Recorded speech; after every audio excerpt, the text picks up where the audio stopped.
मेरे पास आ गया है निकॉन का Z6 III कैमरा रिव्यू के लिए। ये मुझे आज शाम ही मिला है निकॉन की तरफ से। ये एक्चुअली एक रिव्यू यूनिट है मेरे पास। इसके साथ कुछ लेंसेज भी हमें दिए गए हैं, 35mm 1.4 और 85 1.8S, और कुछ लेंस मेरे पास पहले से भी है। तो उन्हें लगा के मैं इस कैमरे को टेस्ट करूँगा। ये टेस्ट करने के बाद मैं इसके रिजल्ट्स को आप लोगों को शेयर करूंगा ताकि आप लोग देख सकें कि ये कैमरा किस तरह का परफॉर्मेंस करता है। अभी मार्केट में जो इसका कंपटीटर हम लोग मान रहे हैं वो सोनी का A7 IV, और अगर कैनन में जाएं तो R6 Mark II वगैरह इसके कंपटीटर हैं। मैं इसके स्पेक्स को अगर कंपेयर करूं सोनी के A7 IV और कैनन के R6 Mark II से, तो उन सभी कैमराज से मच बेटर इसके स्पेक्स वगैरह हैं। इस कैमरे को तो मैं पहले टेस्ट करूंगा, उसके बाद ही आप लोगों से फिर मैं आगे बात करूंगा। निकॉन ने जब से रेड के साथ कोलैब किया है तो जाहिर सी बात है रेड अपना तो कमाल दिखाएगा ही इस कैमरे में।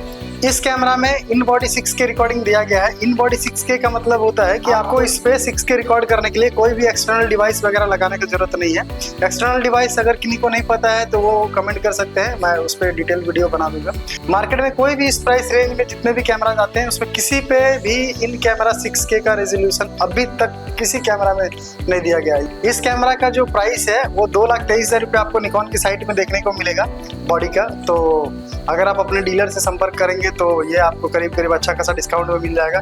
ये हमारे जो नज़दीकी डीलर है यहाँ पर मुझे ये 195 का प्राइस मिला हुआ है। और एक इसके साथ बहुत शानदार ऑफर चल रहा है कि अभी 35mm 1.4 के साथ ये कैमरा आपको 255 या 256 ऐसे मुझे रेट बताया गया कि ये ऑफर पे इस प्राइस पे आ रहा है। तो काफ़ी अच्छा प्राइस है। इस प्राइस रेंज के जितने भी आसपास के कैमराज हैं, चाहे आप R6 Mark II की बात करें या सोनी के A7 IV की बात करें, तो उससे कहीं ज़्यादा अच्छे फीचर्स आपको इस पर मिलते हैं। अगर आप सोनी के वेबसाइट में चेक करें तो आपको दिखेगा सोनी का A7 IV। आप जब कैमरा देखेंगे तो अभी सबको को लगता है कि वो कैमरा एक 4K कैमरा है, बट मैं आप लोगों को बताता हूँ वो 4K कैमरा तो है, बट वो 4K 24 फ्रेम ही शूट कर पाता है वो कैमरा।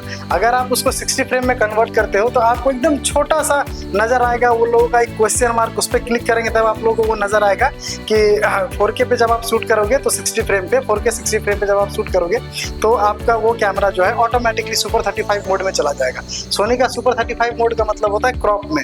वो कैमरा यानी कि क्रॉप में शूट करेगा। तो सपोज कोई लेंस यूज़ करते हो 14mm का, तो 14mm का लेंस आप अगर यूज़ कर रहे हो उस पर 14 को जब आप लोग 1.5 से मल्टीप्लाई करेंगे तो करीब 20mm के आसपास आप लोगों को वो मिलेगा। तो आपका वाइड एंगल फिर वाइड एंगल ही नहीं रहा। तो इस तरह का मोनोपोली जो सोनी क्रिएट कर रहा है वो इस कैमरा में उस तरह का नहीं है। तो 6K 60 फ्रेम खत्म होने के बाद बात आती है इस पे 4K की, जो अभी जनरली हर कैमरे में होना चाहिए। तो 4K पे इस पे 120 फ्रेम का इन बॉडी रिकॉर्डिंग दिया गया है। और उसके बाद जब आप इसको बात करते हैं हम लोग 1080, क्योंकि हम लोग हद से ज़्यादा 1080p में ही शूट करते हैं, तो 1080p में आप इस पे 240 फ्रेम पर सेकंड पे आप शूट कर सकते हैं। जितना ये कैमरा वीडियो शूट करने में कैपेबल है, कहीं ना कहीं उससे ज़्यादा कैपेबल फोटो शूट करने में भी है।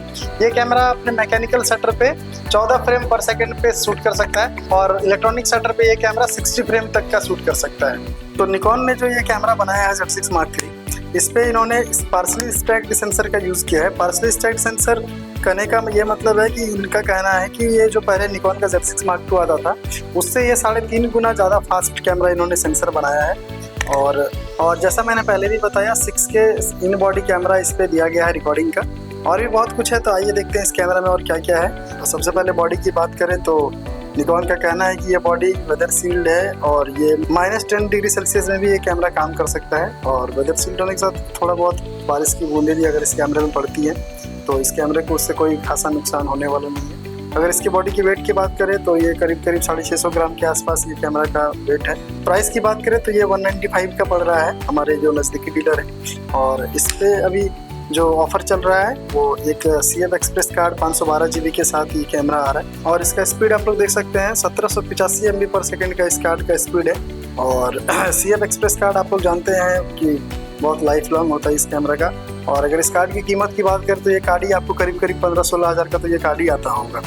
तो और इसके साथ आप लोग अगर नॉर्मल SD कार्ड भी यूज़ करना चाहें तो आप नॉर्मल SD कार्ड भी यूज़ कर सकते हैं, जो कि प्रोफेशनल कैमरा में होता है। इसके ऊपर एक स्क्रीन दिया गया है जिस पे आप नॉर्मल जो नेसेसरी जो जानकारी होती है जैसे शटर स्पीड, अपर्चर वगैरह, ISO, ये सब आप लोग देख सकते हैं। कार्ड में कितना स्पेस बचा हुआ है वो आप देख सकते हैं। बैटरी देख सकते हैं इसमें। और इसका जो डिस्प्ले है वो फ्लिप आउट डिस्प्ले इस पे दिया गया है। और मैं इस पर एक बार लेंस लगा देता हूँ जो कि देखने में थोड़ा सुविधा हो आप लोगों को। मैं हमेशा से ये बात आप लोगों को बोलता हूँ कि जो आप लोग कैमरा एक बार परचेज कर लेते हो, उसी कैमरा मतलब उसी ब्रांड के साथ आप लोगों को रहने में सबसे ज़्यादा बेनिफिट होता है। कहने का मतलब है कि ये जो आप लोग निकॉन Z6 III में जो बैटरी आप लोग देख रहे हैं, ये बैटरी मतलब निकॉन D7000, अगर आप लोग पुराने फोटोग्राफर हैं तो निकॉन D7000 को आप लोग जानते होंगे। D90 D7000 में सेम ये बैटरी यूज़ होता था, जो कि निकॉन का जो भी लेटेस्ट कैमरा है, चाहे वो Z6 हो, Z6 II हो, Z6 III हो, सेम बैटरी ये लोग यूज़ कर रहे हैं। इससे बेनिफिट क्या होता है कि अगर आपके पास निकॉन के पुराने कैमराज भी हैं तो आप सेम बैटरी को आप यूज़ कर सकते हैं बिना कोई दिक्कत के। तो मैं मानता हूँ निकॉन के थोड़े से सेल्स गिरे हैं, बट आप लोग अगर अभी भी आप लोगों के पास यह डेटा होगा तो आप लोग देख सकते हैं कि निकॉन का जो भी सेल्स है हमारे बिहार झारखंड में कभी भी कम नहीं हुआ है। इस कैमरा का जितना भी स्पेक्स था वो मैंने आप लोगों को बता दिया। अब बारी है इस कैमरे को थोड़ा टेस्ट करने की। तो मैं इसे 2 दिन यूज़ करूँगा इस कैमरा को, और काफ़ी सारे लेंसेज मैंने बताएं कि 35 है अपने पास 1.4, 85 है 1.8, और भी मेरे पास पुराने लेंसेज हैं। और तो सारे लेंसेज वगैरह को यूज़ करके मैं सारे वीडियोस आप लोगों से शेयर करूँगा, वीडियो फुटेज वगैरह मैं शेयर करूँगा, गिम्बल पे लगा के इसको टेस्ट करूँगा। उसके बाद मैं खुद भी डिसाइड करूँ, चूँकि मुझे भी एक कैमरा लेना है, तो मैंने ये कैमरा खास करके निकॉन से इसीलिए लिया है कि मैं खुद भी थोड़ा सा टेस्ट कर सकूँ और आप लोगों को भी ये दिखा सकूँ कि ये कैमरा किस तरह, मतलब स्पेक्स वगैरह तो इस कैमरा में काफ़ी अच्छे हैं, बट देखता हूँ रियलिटी में ये कैमरा कितना मुझे साथ देता है। और चूँकि आप लोग सभी जानते हैं कि निकॉन एक यूज़र फ्रेंडली कैमरा है, हम लोग शुरू से निकॉन को यूज़ करते हुए आ रहे हैं, तो काफ़ी अच्छा है यूज़ करने में, जो यूज़ टू है, सभी को सेटिंग्स वगैरह पता है। तो चलिए पहले इसको टेस्ट करते हैं, फिर मिलते हैं आप लोगों से। अभी हम लोग रेडी हो गए हैं, वो टेस्ट करने के लिए जा रहे हैं हम लोग, कैमरा को टेस्ट करने के लिए। और जैसा आप लोग देख रहे हैं, ये हम लोग का स्टूडियो है और कैमरा हम लोग ले लिए हैं, और अभी हम लोग जाते हैं शूट करने के लिए। शूट करके आके आप लोग बताते हैं कैसा रहा रिजल्ट वगैरह।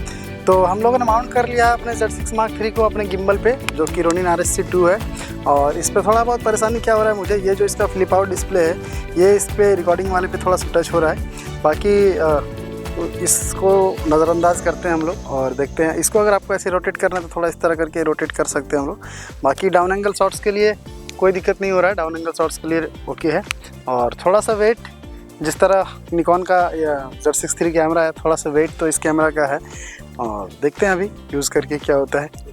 तो सबसे पहला शॉट हम लोग ले रहे हैं 1080p में 240 फ्रेम पर सेकंड पे, जो सबसे इसका स्टार्टिंग है, और वो 1080p में ही हम लोग सबसे ज़्यादा शूट करते हैं। तो सबसे पहले 240 फ्रेम पे किस तरह का ये रिकॉर्ड करता है, ये पहले देखते हैं हम लोग।4K 120p को हम लोग लॉग में शूट करेंगे। जो इससे पहले मैंने शूट किया वो नॉर्मल इसका कलर जो है उस पर मैंने शूट किया है, और इसको मैं लॉग पे कर देता हूँ ताकि आप लोग ग्रेडेड और अनग्रेडेड दोनों देख सकें। इस पर पता नहीं क्यों इसका जो रिकॉर्ड फंक्शन है वो काम नहीं कर रहा है, मुझे मैनुअली हाथों से रिकॉर्ड करना पड़ रहा है। ये मे भी कोई सॉफ्टवेयर अपडेट के बाद हो सके, मेरे गिम्बल का कोई सॉफ्टवेयर अपडेट होने के बाद ये आ जाए, बट अभी तो मैं इसे हाथ से ही यूज़ कर रहा हूँ। रिकॉर्ड फंक्शन पता नहीं काम नहीं कर रहा है क्यों। हो सकता है RS3 और RS3 वगैरह में, RS4 वगैरह में रिकॉर्ड फंक्शन काम करे। ये RSC2 है तो हो सकता है इस वजह से ये रिकॉर्ड फंक्शन काम नहीं कर रहा है।